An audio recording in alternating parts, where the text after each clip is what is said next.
ಪ್ರಾಕೃತ ಗುಣತ್ರಯ ವಿಕಾರಗಳಿಂದ ಶೂನ್ಯರಾಗಿದ್ದರಿಂದ ಮಹಾಲಕ್ಷ್ಮೀ ದೇವಿಯರು ಏನೆಂದು ನಿಮಗೆ ಅದೇ ಬಂದ್ಬಿಡ್ತು ನೋಡ್ರಿ ನಿಮ್ಮ ಹೆಸರೇ.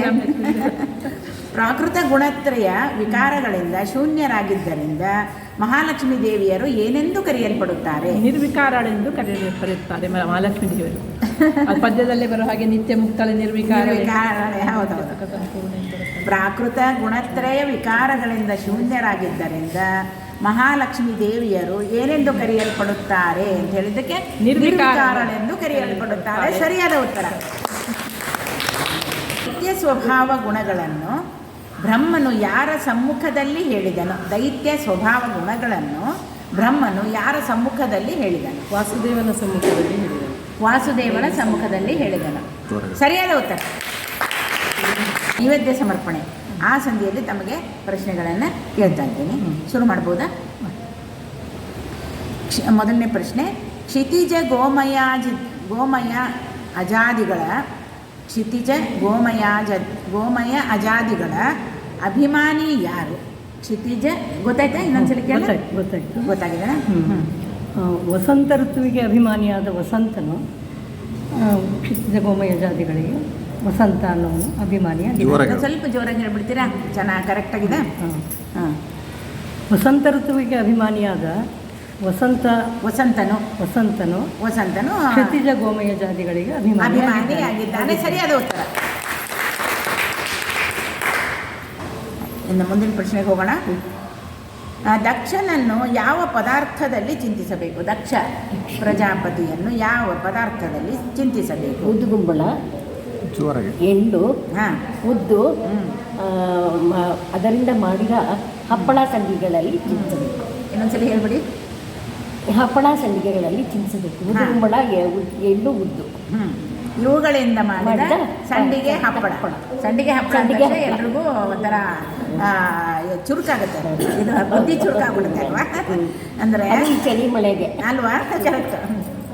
ದಕ್ಷನನ್ನು ಯಾವ ಪದಾರ್ಥದಲ್ಲಿ ಚಿಂತಿಸಬೇಕು ಅಂದರೆ ಬೂದುಗುಂಬಳ, ಎಳ್ಳು, ಉದ್ದು ಇವುಗಳಿಂದ ಮಾಡಿದ ಸಂಡಿಗೆ ಹಪ್ಪಳಗಳಲ್ಲಿ ನೆನೆಯಬೇಕು. ಸರಿಯಾದ ಉತ್ತರ.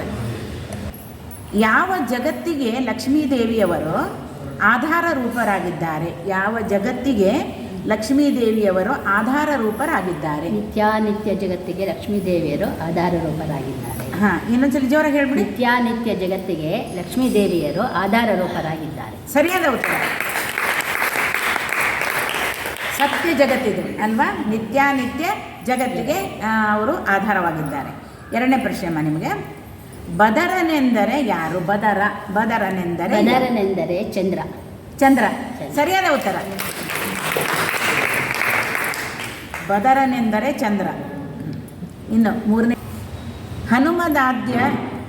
ಹನುಮದಾದ್ಯವತಾರಗಳ ಆದಿ ಅವತಾರಗಳು ಮತ್ತು ಬೇರೆ ಬೇರೆ ಅವತಾರಗಳು ಅಂತ ಭೇದವನ್ನು ಹೇಳುವವನು ಹೊಂದುವ ಗತಿ ಏನು?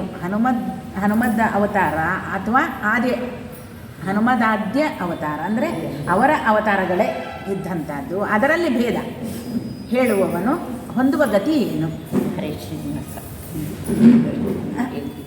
ಸಿಂಪಲ್ ಇದೆ, ಪ್ರಯತ್ನ ಪಡ್ತೀರಾ?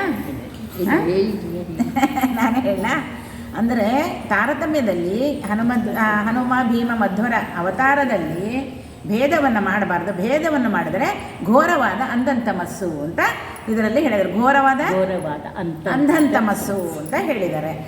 ಬಾಣನ ಭಂಗಿಸಿದಂಥ ಭಾವಜನಯ್ಯನೆ ಬಾರೋ, ಬಾಣನ ಭಂಗಿಸಿದಂಥ ಭಾವಜನಯ್ಯನೆ ಬಾರೋ, ಬಾರೋ ಬಾರೋ ವೇಣುನಾದ ಬಾರೋ, ವೆಂಕಟರಮಣನೆ ಬಾರೋ, ವೇಣುನಾದ ಬಾರೋ, ವೆಂಕಟರಮಣನೆ ಬಾರೋ.